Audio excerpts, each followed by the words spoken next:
Canción de Navidad, por Charles Dickens, 1843. He intentado, con este librito espectral, invocar el fantasma de una idea que no debe disgustar a mis lectores consigo mismos, con los demás, con la época del año, ni conmigo. Ojalá visite gratamente sus hogares y nadie lo quiera abandonar. Su sincero amigo y servidor, Charles Dickens. Primera estrofa. El espectro de Marley. Para empezar, Marley estaba muerto. De eso no hay duda. El registro de su entierro estaba firmado por el sacerdote, por el escribente, por el encargado de la funeraria y por el que presidió el duelo. Lo firmó Scrooge, y el nombre de Scrooge avalaba en la bolsa cualquier cosa que se le ocurriera emprender. El viejo Marley estaba tan muerto como el clavo de una puerta. Ojo, no pretendo decir que sé, personalmente, qué tiene de muerto el clavo de una puerta. Yo me habría inclinado a considerar el clavo de un ataúd como el artículo más muerto de todo el comercio de ferretería. Pero la sabiduría de nuestros antepasados se vale de ese símil, y no la van a turbar mis manos pecadoras. Si lo hiciera, apañado estaría el país. Así que me vais a permitir que repita, con énfasis, que Marley estaba tan muerto como el clavo de una puerta.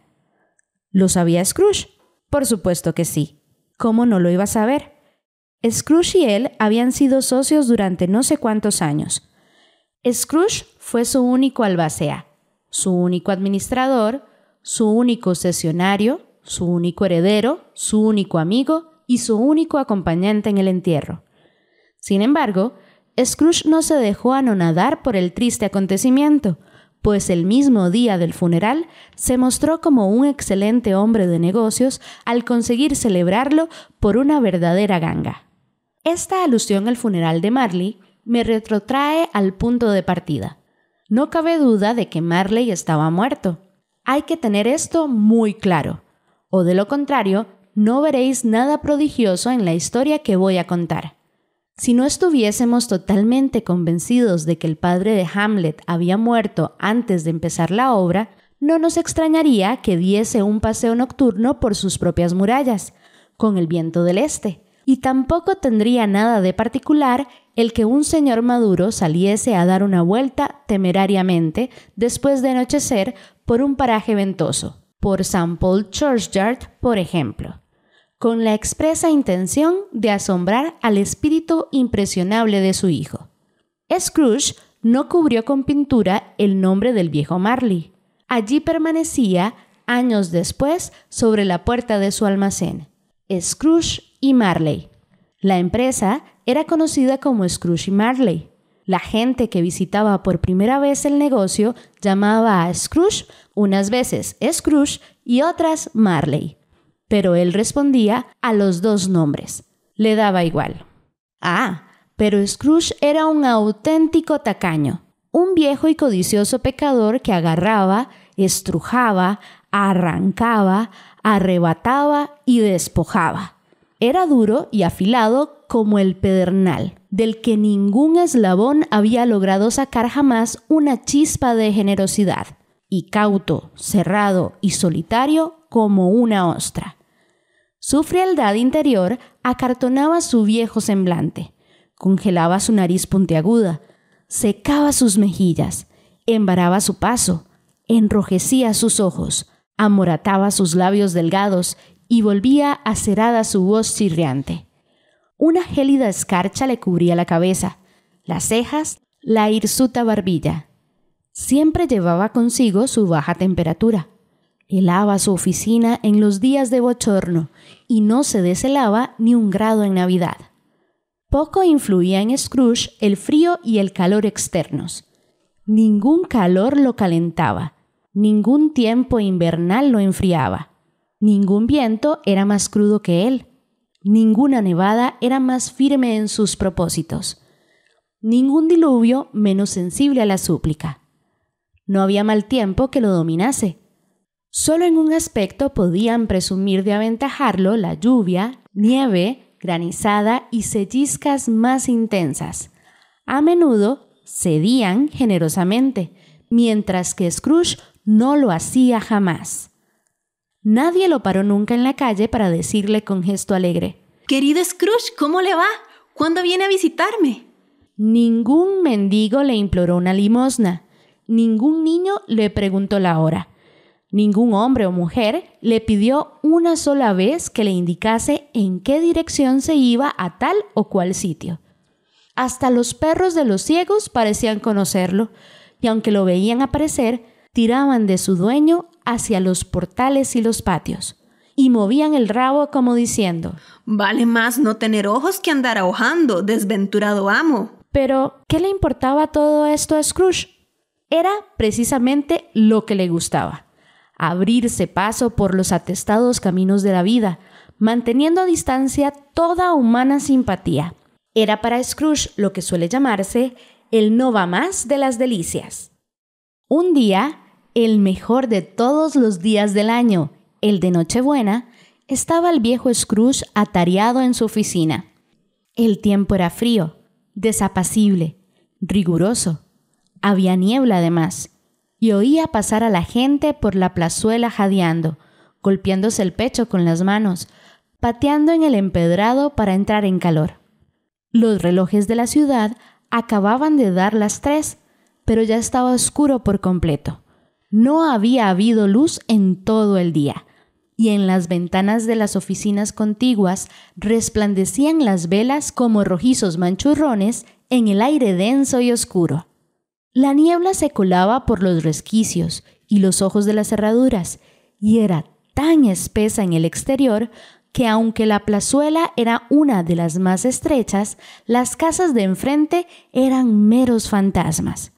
Al ver cómo descendía la neblina mugrienta, oscureciéndolo todo, uno podía pensar que la naturaleza vivía cerca y se estaba preparando infusiones a gran escala.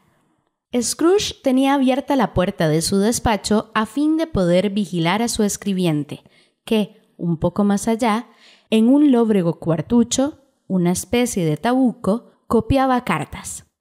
Scrooge tenía encendida una pequeñísima lumbre, pero la de su escribiente lo era tanto que parecía formada por un solo carbón. Sin embargo, no podía reavivarla, porque Scrooge tenía la carbonera en su propio despacho. Y, como es natural, en cuanto entraba el escribente con la paleta, el jefe sentenciaba que él y la paleta estaban de más en aquel lugar. Así que el escribiente se enrollaba su bufanda blanca e intentaba calentarse con la vela, un esfuerzo en el que fracasaba, dado que no era hombre con demasiada imaginación. ¡Feliz Navidad, tío! ¡Dios le guarde!, gritó una voz alegre. Era la voz del sobrino de Scrooge, el cual había entrado tan de repente que sus palabras fueron el primer anuncio de su llegada. «Va», dijo Scrooge. «paparruchas». Tanto había entrado en calor el sobrino de Scrooge, caminando deprisa en la niebla y la escarcha, que estaba todo encendido. Tenía la cara colorada y hermosa, le chispeaban los ojos y, al respirar, salía de su boca una nube de vapor. ¡Paparruchas las Navidades, tío!, dijo el sobrino de Scrooge. No lo dirá en serio, ¿verdad? «Claro que sí», dijo Scrooge. «Feliz Navidad. ¿Qué derecho tienes tú a ser feliz? ¿Qué motivo tienes para ser feliz? Eres la mar de pobre». Vamos a ver, replicó el sobrino con alegría. ¿Qué derecho tiene usted para estar tan enfurruñado? ¿Qué motivo tiene para estar de mal humor? Es la mar de rico. Como Scrooge no tenía mejor respuesta a mano, repitió: «Va», seguido de: «paparruchas». No se enfade, tío, dijo el sobrino. «¿Qué otra cosa puedo hacer?», replicó el tío. «Viviendo en un mundo de idiotas como este. ¡Feliz Navidad! Al diablo con la Navidad. ¿Qué es la Navidad para ti sino la época de pagar facturas y quedarte sin dinero? La época en la que te descubres un año más viejo y ni una hora más rico. La época de cuadrar tus libros y descubrir que cada asiento, a lo largo de los 12 meses, lo has ido apuntando en el pasivo. Si pudiese», añadió Scrooge indignado, «cocería en su propio caldo a todo idiota que anda con el Feliz Navidad en los labios y lo enterraría con una estaca de acebo clavada en el corazón. Vaya que sí». Tío, suplicó el sobrino. «Sobrino», replicó el tío con osquedad. Celebra la Navidad a tu manera y déjame a mí celebrarla a la mía. ¿Celebrarla? Repitió el sobrino de Scrooge. Pero si usted no la celebra. Entonces déjame en paz Dijo Scrooge. y que te aproveche como te ha aprovechado hasta ahora. Hay muchas cosas de las que podría haber sacado provecho y sin embargo no lo he hecho. Replicó el sobrino. Entre ellas la Navidad. Siempre he pensado que las Navidades, aparte de la veneración que debemos a su origen y nombres sagrados, si es que se puede dejar aparte algo que le es tan propio, son una época buena, una época amable, indulgente, caritativa, agradable. La única que conozco en el largo calendario del año en la que hombres y mujeres parecen estar de acuerdo en abrir de par en par sus corazones y en considerar a sus inferiores como compañeros de viaje a la tumba, y no como una especie distinta de seres camino de otros destinos. Por tanto, tío, aunque la Navidad nunca haya traído a mi bolsillo ni una pizca de oro o de plata, creo que ha sido beneficiosa para mí y que seguirá haciéndolo, así que digo, bendita sea. El escribiente del tabuco aplaudió instintivamente, pero dándose cuenta al punto de su incorrección, se puso a atizar el fuego, con lo cual apagó definitivamente la débil brasa que quedaba. Si vuelvo a irlo otra vez, Dijo Scrooge, va a celebrar la Navidad perdiendo el empleo. Eres un orador convincente, muchacho. añadió volviéndose a su sobrino. No sé por qué no entras en el Parlamento. No se enfade, tío, ande. Venga a cenar mañana con nosotros. Scrooge contestó que antes lo vería. Sí, lo dijo. Terminó la frase y dijo que antes lo vería en el infierno. ¿Pero por qué? Exclamó el sobrino de Scrooge. ¿Por qué? ¿Por qué te casaste? Porque me enamoré. ¿Por qué te enamoraste? Gruñó Scrooge, como si eso fuese lo único en el mundo que ganaba en ridiculez a una feliz Navidad. Buenas tardes. No, tío, usted nunca vino a casa antes de que eso ocurriera. ¿Por qué lo pone ahora como pretexto para no venir? Buenas tardes. Dijo Scrooge. No quiero nada de usted, no le pido nada. ¿Por qué no podemos ser amigos? Buenas tardes. Dijo Scrooge. Lamento de todo corazón verlo tan obcecado. Nunca hemos tenido una sola disputa por mi culpa. Pero hoy he hecho este intento en honor a la Navidad y quiero conservar mi estado de ánimo navideño hasta el final. Así que, ¡feliz Navidad, tío! Buenas tardes. Dijo Scrooge. ¡Y feliz Año Nuevo! Buenas tardes. Dijo Scrooge. Su sobrino, no obstante, abandonó la habitación sin una palabra de enfado. Se detuvo, al otro lado de la puerta, a dar las consabidas felicitaciones al escribiente, el cual, aunque estaba aterido, tenía más calor que Scrooge, porque le deseó también una feliz Navidad muy efusivamente. Otro que tal. Murmuró Scrooge, que lo había oído. Mi escribiente, con 15 chelines a la semana, mujer e hijos, y habla de felices Navidades. Está para que lo encierren. Este lunático, al abrirle la puerta al sobrino de Scrooge, dejó entrar a otras dos personas. Se trataba de dos señores corpulentos, de aspecto agradable, que a continuación se quedaron de pie, con el sombrero en la mano en el despacho de Scrooge. Traían consigo libros y documentos, y lo saludaron con una inclinación. Esta es la casa Scrooge y Marley, ¿no? Dijo uno de los caballeros consultando una lista. Tengo el gusto de hablar con el señor Scrooge o con el señor Marley. El señor Marley lleva muerto 7 años. Respondió Scrooge. Precisamente esta misma noche, hace 7 años que murió. Estamos seguros de que su liberalidad está bien representada por el socio que le sobrevive, dijo el caballero, presentando sus credenciales. Desde luego que lo estaba, porque habían sido dos almas gemelas. Ante la siniestra palabra liberalidad, Scrooge frunció el ceño, negó con la cabeza y devolvió las credenciales. En las fiestas de esta época del año, señor Scrooge, dijo el caballero tomando una pluma, resulta más necesario de lo habitual que hagamos una pequeña colecta para los pobres y necesitados que sufren enormemente hoy en día.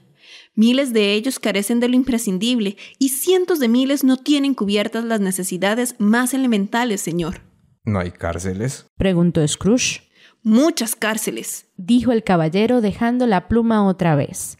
¿Y los asilos de la Unión? Preguntó Scrooge. ¿Todavía funcionan? Todavía funcionan. Replicó el caballero. Ojalá pudiese decir que no.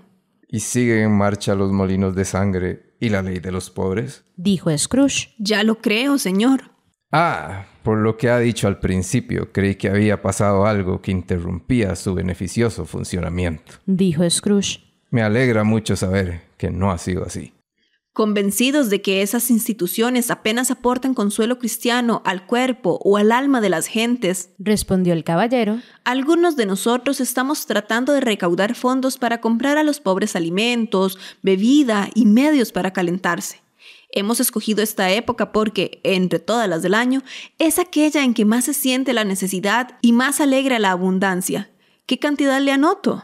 Ninguna. Replicó Scrooge. ¿Quiere entonces guardar el anonimato? Quiero que me dejen en paz. Dijo Scrooge. Ya que me preguntan qué quiero, esa es mi respuesta, señores.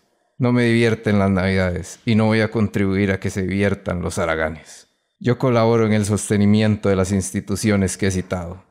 Bastante me cuestan, con que el que ande mal de dinero, que acuda a ellas. Muchos no pueden, y otros preferirían morirse antes que ir a parar a esas instituciones. Si prefieren morirse, dijo Scrooge, más valdría que se murieran. Así disminuiría el exceso de población. Además, ustedes perdonen, pero yo no sé nada de esas cosas. Pero podría saberlo, comentó el caballero. No es asunto mío, replicó Scrooge. Bastante tiene un hombre con atender sus propios asuntos para entrometerse en los de los demás. Los míos me tienen continuamente ocupado. Buenas tardes, señores. Viendo claramente que era inútil insistir sobre el particular, los señores se retiraron. Scrooge reanudó su trabajo con mejor opinión de sí mismo y un talante más optimista del que era habitual en él. A todo esto, la niebla y la oscuridad se habían hecho tan densas que algunos andaban con antorchas llameantes, ofreciéndose a ir delante de los caballeros de los carruajes para alumbrarles el camino. El viejo campanario de una iglesia, cuya ronca campana espiaba siempre furtivamente a Scrooge desde una ventana gótica del muro, se volvió invisible y dio las horas y los cuartos entre la neblina, con trémulas vibraciones como si le castañeteasen los dientes en su helada cabeza allá en las alturas. El frío se hizo intenso. En la esquina en que confluían la calle principal y la plazuela, había un grupo de obreros reparando las tuberías del gas. Tenían encendido un gran fuego en un brasero, alrededor del cual se congregaba un grupo de chicos y hombres andrajosos que se calentaban las manos y parpadeaban con delectación ante las llamas. Abandonando la boca de riego a su soledad, el agua derramada se había congelado lúgubremente, convirtiéndose en misantrópico hielo. El resplandor de las tiendas, donde los ramos y vallas de acebo se ajaban en los escaparates al calor de las lámparas, arrebolaba las pálidas caras de la gente al pasar. Las pollerías y las tiendas de comestibles eran una espléndida broma, un espectáculo radiante que hacía casi imposible creer que tuviesen alguna relación con nociones tan ruines como la compra y la venta. El alcalde, en la fortaleza de su imponente casa consistorial, ordenaba a sus 50 cocineros y criados que preparasen la Navidad como correspondía a la casa de un señor alcalde. Incluso el humilde sastre, al que había multado con 5 chelines el lunes anterior por emborracharse y armar escándalos en la calle, removía en su guardilla el budín del día siguiente, mientras su escuálida esposa salía con el bebé a comprar la carne. Más niebla aún y más frío. Era un frío intenso, agudo, penetrante. Si el bueno de San Dunstan le hubiese pellizcado la nariz al maligno con unos dedos tan fríos como este tiempo, en vez de usar sus armas de costumbre, entonces sí que habría tenido motivos para rugir. El dueño de una joven y pequeña nariz que el hambriento frío roía y lamía, como roen los perros un hueso, se acercó al ojo de la cerradura de Scrooge para agasajarlo con un villancico, pero en cuanto sonaron las primeras notas de «Dios le bendiga, jovial caballero, y nada le cause el menor desaliento», Scrooge echó mano de la regla con tal energía que el cantor huyó aterrorizado, abandonando el ojo de la cerradura a la niebla y al frío, más a tono con el humor del viejo tacaño. Por fin, llegó la hora de cerrar la oficina. Abandonó Scrooge de mala gana el taburete y admitió tácitamente el hecho ante el expectante empleado del tabuco, el cual apagó la vela al instante y se puso el sombrero. Supongo que querrá tener libre todo el día mañana. No, dijo Scrooge. Si no le importa, señor. Sí me importa. Dijo Scrooge. Y no es justo. Si le descontara media corona por ello, lo consideraría un abuso, a buen seguro. El empleado sonrió con timidez. Sin embargo, dijo Scrooge, usted no piensa que comete un abuso conmigo cuando yo le pago el jornal de un día sin haber trabajado. El escribiente comentó que eso era solo una vez al año. Mala excusa para rascarle a uno el bolsillo cada 25 de diciembre. Dijo Scrooge abrochándose el gabán hasta la barbilla. Pero supongo que tengo que darle el día libre. Pasado mañana quiero verle aquí más temprano. El escribiente prometió hacerlo así, y Scrooge salió gruñendo. Cerraron la oficina en un santiamén y el empleado, con los largos extremos de su bufanda blanca colgando por debajo de la cintura, puesto que no podía permitirse el lujo de tener un gabán, bajó por la calle Cornhill resbalando 20 veces en honor a la Nochebuena detrás de una hilera de niños, y luego se encaminó hacia su casa, en Camden Town, lo más deprisa que podía correr para jugar a la gallina ciega.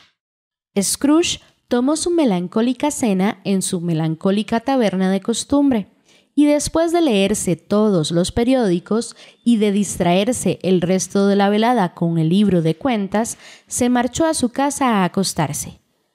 Vivía en un piso que en otro tiempo había pertenecido a su difunto socio.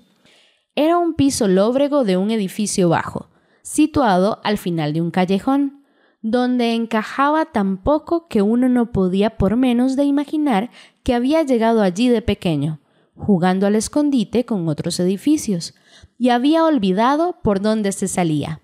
Ahora era bastante viejo y bastante deprimente, porque no vivía nadie en él aparte de Scrooge, dado que el resto de los pisos habían sido alquilados como oficinas. Estaba tan oscuro el callejón que el propio Scrooge, que conocía cada una de sus piedras, tenía que caminar a tientas. La niebla y la escarcha envolvían de tal modo la negra entrada de la casa que parecía como si el genio del tiempo estuviese sentado en el umbral, sumido en fúnebre meditación.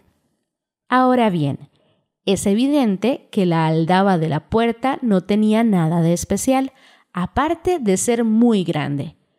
Es evidente también que Scrooge la veía noche y día desde que vivía en este lugar. Y también que Scrooge tenía tan poco de eso que llaman imaginación como cualquiera del centro de Londres, incluidos, que ya es decir, los miembros del ayuntamiento, los gremios y los concejales. Tengamos presente asimismo que Scrooge no había dedicado un solo pensamiento a Marley desde que aquella misma tarde aludió a los 7 años que llevaba muerto. Y ahora, que alguien me explique si puede cómo es que Scrooge, con la llave metida en la cerradura, vio en la aldaba, sin que ésta experimentase cambio alguno, no una aldaba, sino la cara de Marley. Sí, la cara de Marley. Y no emergiendo de la oscuridad impenetrable como los demás objetos del callejón, sino dotada de una fosforescencia mortecina, como una langosta descompuesta en un sótano a oscuras. No se mostraba enojada o feroz, sino que miraba a Scrooge como Marley solía mirarlo, con sus espectrales lentes subidos sobre su frente espectral. Se le agitaban los pelos de manera singular, como debido a la respiración o a un aire caliente. Y aunque sus ojos estaban muy abiertos, los tenía totalmente inmóviles. Eso y su color lívido le daba un aspecto horripilante, pero al margen del rostro, y como si escapara a su control, el horror parecía más bien hallarse en su expresión. Mientras Scrooge observaba fijamente este fenómeno, la cara de Marley se convirtió en aldaba otra vez. Decir que el viejo avaro no se sobresaltó o que su sangre no experimentó una sensación horrible que no conocía desde la infancia sería faltar a la verdad. A pesar de todo, echó mano a la llave que había soltado, la hizo girar resueltamente, entró en la casa y encendió la vela. Se detuvo en un momento de indecisión antes de cerrar la puerta y miró precavidamente detrás de esta, medio esperando descubrir aterrado la coleta de Marley asomando hacia el vestíbulo. Pero detrás de la puerta no había nada, aparte de los tornillos y tuercas que sujetaban la aldaba. Así que dijo: «Va. Y cerró de un portazo. El golpe retumbó en la casa como un trueno. Cada habitación del piso de arriba, cada barril de la bodega del comerciante de vinos pareció producir un eco distinto y propio. Pero Scrooge no era hombre al que le asustaran los ecos. Pasó el cerrojo, atravesó el vestíbulo y subió las escaleras lentamente, despabilando la vela mientras subía. Podéis divagar acerca de cómo subir con un coche de 6 caballos por una antigua y buena escalinata, o de cómo atropellar con él una reciente y mala ley parlamentaria. Yo lo que os digo es que por aquella escalera podríais haber hecho subir un coche fúnebre, incluso de costado, con la lanza hacia la pared y la portezuela hacia la balaustrada, y haberlo hecho cómodamente. Había anchura para ello, y sobraba espacio, motivo por el cual quizá a Scrooge le pareció que iba precedido, en la oscuridad, por un catafalco móvil. Media docena de farolas de gas no habrían alumbrado suficientemente el vestíbulo, así que, como podéis suponer, con la vela de Scrooge estaba bastante oscuro.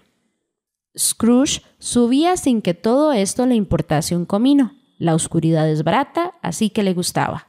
Pero antes de cerrar la pesada puerta de su dormitorio, fue de habitación en habitación, comprobando que todo estaba en orden. Aún tenía demasiado presente la cara de Marley como para no hacerlo. El cuarto de estar, el dormitorio, el cuarto trasero, todo estaba como debía. Nadie había debajo de la mesa, nadie debajo del sofá. Unas brasas en la chimenea, la cuchara y la escudilla estaban dispuestas y el caso de las gachas, Scrooge estaba acatarrado en la repisa. Nadie había debajo de la cama, nadie en el armario, nadie en la bata que colgaba de la pared con sospechosa actitud. El cuarto trasero tenía lo de costumbre: un viejo parachispas, unos zapatos viejos, 2 cestas de pescado, un aguamanil y un atizador. Completamente satisfecho, cerró la puerta de su habitación y dio 2 vueltas a la llave, cosa que no era su costumbre. Protegido así contra las sorpresas, se quitó la corbata, se puso las zapatillas, la bata y el gorro de dormir, y se sentó ante el fuego a tomarse las gachas. El fuego era escasísimo, nada en realidad, para una noche tan rigurosa. Se vio obligado a sentarse muy cerca y a inclinarse sobre él para poder sacar una levísima sensación de calor de semejante puñado de combustible. La chimenea era vieja, construida hacía mucho tiempo por algún comerciante holandés, y estaba revestida de raros azulejos holandeses decorados con escenas de las Sagradas Escrituras. Había Caínes y Abeles, hijas de Faraón, reinas de Saba, ángeles anunciadores descendiendo de los aires sobre nubes como lechos de plumas, Abrahanes, Baltasares, apóstoles haciéndose a la mar en pequeñas embarcaciones, cientos de figuras capaces de distraer sus pensamientos. Pero surgió la cara de Marley, fallecido hacía 7 años, y como la antigua vara del profeta, se las tragó todas. Si todos los relucientes azulejos hubiesen estado en blanco originariamente, y en disposición de recibir en su superficie una imagen confeccionada con fragmentos inconexos de sus pensamientos, en cada uno habría surgido una representación de la cabeza del viejo Marley. «Paparruchas», dijo Scrooge, y se puso a pasear por la habitación. Después de dar varias vueltas, volvió a sentarse. Al recostar la cabeza hacia atrás en el sillón, fue a fijar la mirada en una campanilla en desuso que colgaba en la habitación y comunicaba, con algún fin ya olvidado, con otra habitación del último piso del edificio. Con gran asombro y extraño e inexplicable pavor, vio que la campanilla comenzaba a agitarse. Lo hacía tan suavemente al principio que apenas producía ruido, pero enseguida empezó a sonar con fuerza y lo mismo todas las campanillas de la casa. Esto duró quizás medio minuto o acaso uno, pero pareció una hora. Las campanillas dejaron de tocar como habían empezado, todas a la vez. A esto sucedió un ruido metálico, procedente de abajo, como si alguien arrastrase una pesada cadena sobre los barriles de la bodega. Scrooge recordó entonces haber oído decir que los espectros de las casas encantadas arrastraban cadenas. Se abrió la puerta de la bodega con un golpazo y a continuación Scrooge oyó un ruido mucho más fuerte en el piso de abajo. Luego lo oyó subir por la escalera y finalmente dirigirse derecho a su puerta. Solo son paparruchas, dijo Scrooge. No quiero creer en esas cosas. Pero se le demudó el color cuando, sin pausa ninguna, el ruido atravesó la gruesa puerta, entró en la habitación y se detuvo ante sus ojos. Al entrar, la llama agonizante creció impetuosa como si gritase: ¡Lo conozco! Es el espectro de Marley. Y volvió a languidecer. Era la mismísima cara. Marley con su coleta, su chaleco, sus calzones y sus botas de siempre, cuyas borlas estaban tan erizadas como la coleta, los faldones y los pelos de su cabeza. Arrastraba una cadena que llevaba atada a la cintura. Era larga, se retorcía a su alrededor como una cola y estaba hecha, porque Scrooge la observó con mucha atención, con cajas de caudales, llaves, candados, libros de contabilidad, escrituras y pesadas bolsas de malla de acero. Su cuerpo era transparente, de manera que al observarlo y mirar a través de su chaleco, Scrooge podía ver los 2 botones traseros de su levita. Scrooge había oído decir muchas veces que Marley no tenía entrañas, pero jamás lo había creído hasta ahora.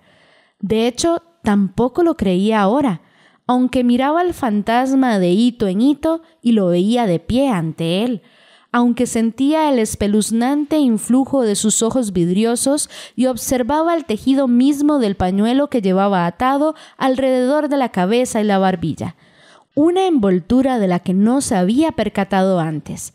Seguía sin creerlo y luchaba contra el testimonio de sus sentidos.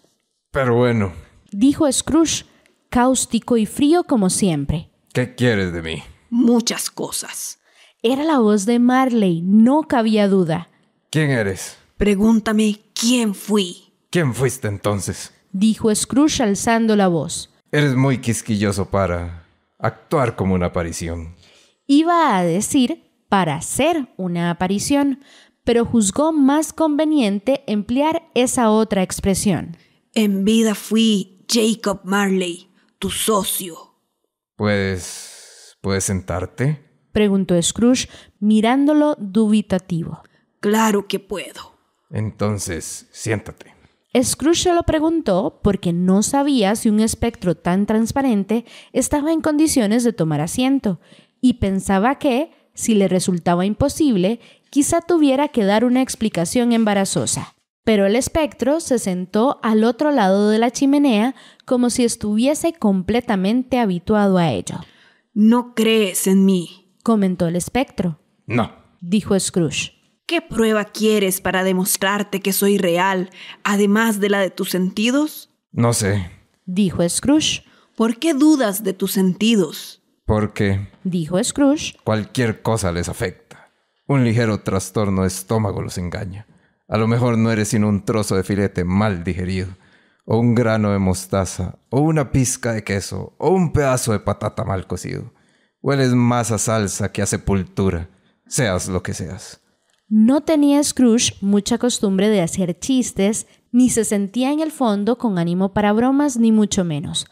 La verdad es que trataba de mostrarse ingenioso para distraer su propia atención y dominar su terror, porque la voz del espectro le trastornaba hasta la médula de los huesos. Estarse sentado mirando en silencio aquellos ojos fijos y vidriosos, advirtió Scrooge, habría sido como para volverse loco. Igualmente espantoso era el aire infernal que envolvía al espectro.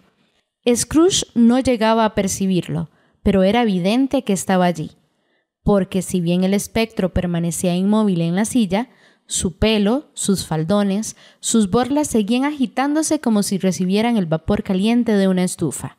¿Ves este mondadientes?, dijo Scrooge, volviendo rápidamente a la carga por los motivos que se acaban de indicar y por el deseo de apartar de sí, aunque solo fuese por un segundo, aquella mirada glacial. Lo veo, replicó el espectro. No lo estás mirando, dijo Scrooge. Pero lo veo de todos modos, dijo el espectro. Bueno, replicó Scrooge. Pues no tengo más que tragármelo para pasar el resto de mis días perseguido por una legión de duendes, producto todos de mi invención. Paparruchas, te lo repito, paparruchas. Al oír esto, el espíritu profirió un grito espantoso y sacudió la cadena, con tal lúgubre y sobrecogedor estrépito que Scrooge se agarró con fuerza a su sillón para no caer desmayado. Pero cuánto mayor fue su espanto al ver que el fantasma se quitaba la venda de la cabeza, como si le diese demasiado calor para llevarlo dentro de la casa, y su mandíbula inferior quedó colgando sobre el pecho.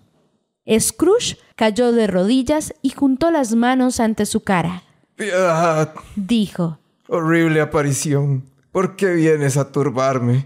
Hombre de espíritu mundano, replicó el espectro. ¿Crees en mí o no? Sí, dijo Scrooge. Tengo que creer, pero ¿por qué andáis los espíritus por el mundo? ¿Y por qué venís a mí? Es preciso que el espíritu que cada hombre lleva dentro de sí ande entre sus semejantes y viaje a lo largo y a lo ancho de este mundo. Y si ese espíritu no lo hace en vida, tendrá que hacerlo después de la muerte. Está condenado a vagar por el mundo, ¡ay de mí!, y a presenciar aquello que no puede compartir, pero que, de haberlo compartido cuando vivía, le habría hecho alcanzar la felicidad. Nuevamente profirió el espectro un alarido, sacudió la cadena y se retorció sus manos borrosas. ¿Estás encadenado?, dijo Scrooge temblando. ¿Por qué? Llevo la cadena que forjé en vida, respondió el espectro. La hice eslabón a eslabón y metro a metro. Me la ceñí por mi propia voluntad y por mi propia voluntad la llevé. ¿Acaso te resulta extraña su forma? Scrooge temblaba cada vez más. ¿O te gustaría saber, prosiguió el espectro, el peso y la longitud del tramo que tú llevas? Hace 7 Nochebuenas era ya igual de pesado y de largo que el mío. Desde entonces lo has alargado más. ¿Y cómo pesa ahora esa cadena? Scrooge miró el suelo a su alrededor, esperando descubrirse rodeado por 80 o 100 metros de cadena de hierro, pero no vio nada. Jacob, dijo suplicante. Mi viejo Jacob Marley, dime algo más. Dame algún consuelo, Jacob. No tengo ninguno que darte, replicó el espectro. Vienen de otras regiones, Ebenezer Scrooge, y los traen otros ministros a otra clase de hombres. Tampoco puedo decirte todo lo que quisiera. Es muy poco más lo que se me permite. No puedo descansar, no puedo quedarme, no puedo demorarme en ningún sitio. Mi espíritu no salió jamás de nuestra oficina, ¿entiendes? En vida, mi espíritu no traspasó jamás los reducidos límites de nuestra madriguera de especuladores. Y ahora me esperan viajes agotadores. Siempre que se ponía a pensar, Scrooge tenía la costumbre de meterse las manos en los bolsillos del pantalón. Volvió a hacerlo ahora, meditando en lo que el espectro había dicho, pero sin alzar los ojos ni ponerse de pie. Te lo has debido de tomar con mucha calma, Jacob, dijo Scrooge sin rodeos, aunque con humildad y deferencia. ¿Con calma? repitió el espectro. 7 años muerto Murmuró Scrooge. y viajando todo el tiempo. Todo el tiempo. Dijo el espectro. Sin paz, sin descanso, con la tortura incesante del remordimiento. ¿Viajas muy deprisa? Dijo Scrooge. Sobre las alas del viento. Replicó el espectro. Has debido de cruzar una gran cantidad de tierras en 7 años. Dijo Scrooge. Al oír esto, el espectro soltó otro alarido y agitó la cadena de manera tan horrísona en el silencio mortal de la noche que la ronda habría tenido razón en acusarlo de escándalo. ¡Ay, cautivo, encadenado y doblemente ajerrojado! Exclamó el fantasma. Ignorar que han de pasar a la eternidad siglos de incesantes esfuerzos realizados en este mundo por criaturas inmortales, antes de que todo el bien de que es susceptible alcance su plenitud. Ignorar que todo espíritu cristiano que obra con bondad en su pequeña esfera, sea la que sea, hallará su vida mortal demasiado corta para la inmensa capacidad que tiene de ser útil. Ignorar que ningún arrepentimiento puede reparar el mal uso que se ha hecho de la oportunidad de una vida. Sin embargo, eso me pasó a mí. ¡Ay! Eso me pasó. Pero tú fuiste siempre un buen hombre de negocios, Jacob. Balbuceó Scrooge, que ahora empezaba a aplicarse a sí mismo las palabras del socio. ¡Negocios! Exclamó el espectro, retorciéndose las manos otra vez. Mis intereses estaban en la humanidad. Mis intereses eran el bienestar común, la caridad, la compasión, la indulgencia, la benevolencia. Ahí estaban mis intereses. Mis negocios comerciales no eran sino una gota de agua en el ancho océano de mis intereses. Alzó la cadena hasta donde le alcanzaba el brazo, como si ésta fuese la causa de toda su inútil aflicción, y la dejó caer pesadamente al suelo otra vez. En estas fechas del año, añadió el espectro, es cuando más sufro. ¿Por qué anduve entre multitudes de semejantes con la mirada en el suelo, sin alzar jamás los ojos hacia esa bendita estrella que guió a los magos de Oriente hasta una humilde morada? ¿No había acaso hogares humildes a los que su luz me habría podido guiar? Scrooge estaba aterrado de oír hablar al espectro de ese modo y empezaba a temblar ostensiblemente. ¡Escúchame!, gritó el espectro. Mi tiempo casi ha terminado. Te escucharé, dijo Scrooge. pero no me agobies. No te pongas retórico conmigo, Jacob. Te lo suplico. No comprendo cómo he aparecido ante ti en una forma que puedas ver. Llevo muchísimos días sentado a tu lado, invisible. Aquella no era una idea agradable. Scrooge se estremeció y se enjugó el sudor de la frente. Y esta no es la parte más llevadera de mi penitencia, prosiguió el fantasma. He venido aquí esta noche para advertirte que aún tienes oportunidad y esperanza de escapar al destino que me aguardaba a mí. Una oportunidad y una esperanza que yo te voy a facilitar, Ebenezer. Siempre fuiste un buen amigo, dijo Scrooge. Te lo agradezco. Se te aparecerán, prosiguió el espectro, 3 espíritus. A Scrooge se le puso el semblante casi como lo tenía el espectro. ¿Son esas la oportunidad y la esperanza a las que te refieres, Jacob? Preguntó con voz balbuceante. Esas son. Preferiría no tenerlas, dijo Scrooge.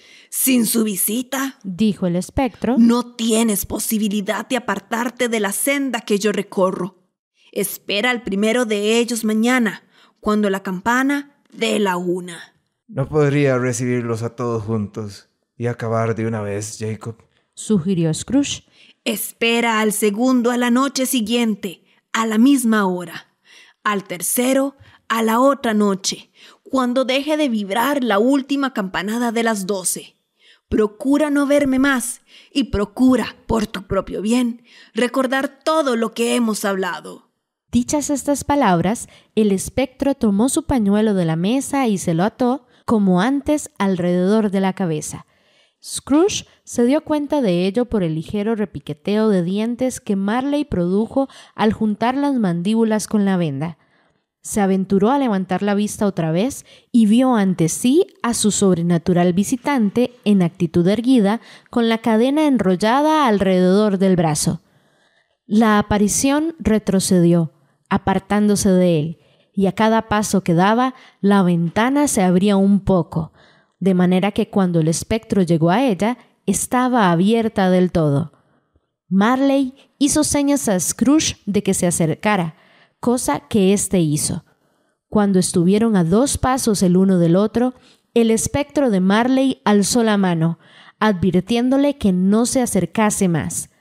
Scrooge se detuvo, y no tanto por obediencia como por sorpresa y temor, porque al alzar aquel la mano, Scrooge percibió sonidos confusos en el aire. Eran voces incoherentes de dolor y aflicción, gemidos indeciblemente lastimeros y contritos. El espectro, tras escuchar un momento, se unió a este cántico fúnebre y salió flotando a la fría oscuridad de la noche. Scrooge lo siguió hasta la ventana, pues no podía más de curiosidad, y se asomó. El aire hervía de fantasmas que vagaban de aquí para allá, con inquieta premura, sin dejar de gemir.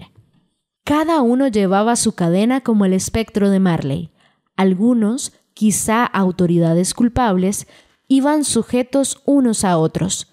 Ninguno estaba libre. A muchos los había conocido Scrooge personalmente en vida. Uno de ellos, un viejo fantasma, le resultó bastante familiar, con su chaleco blanco y una monstruosa caja de caudales sujeta al tobillo. Gritaba acongojado que no podía ayudar a una desdichada mujer con un niño, a la que veía abajo, en el umbral de una puerta. La desventura de todos ellos era, evidentemente, que trataban de intervenir en los asuntos humanos haciendo el bien, cuando ya habían perdido esa facultad para siempre.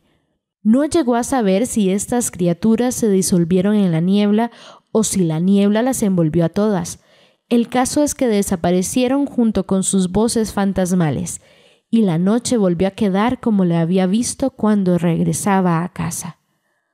Scrooge cerró la ventana e inspeccionó la puerta por la que había entrado el espectro. Tenía la llave echada con doble vuelta, tal como la había cerrado él con su propia mano, y los cerrojos estaban intactos. Trató de decir «Paparruchas», pero se detuvo en la primera sílaba. Y dado que sentía, por las emociones sufridas, o por las fatigas del día, o por esa visión fugaz del mundo invisible, o por la lúgubre conversación del espectro o lo tardío de la hora, unas ganas enormes de descansar, se fue derecho a la cama, sin desvestirse, y se quedó dormido al instante.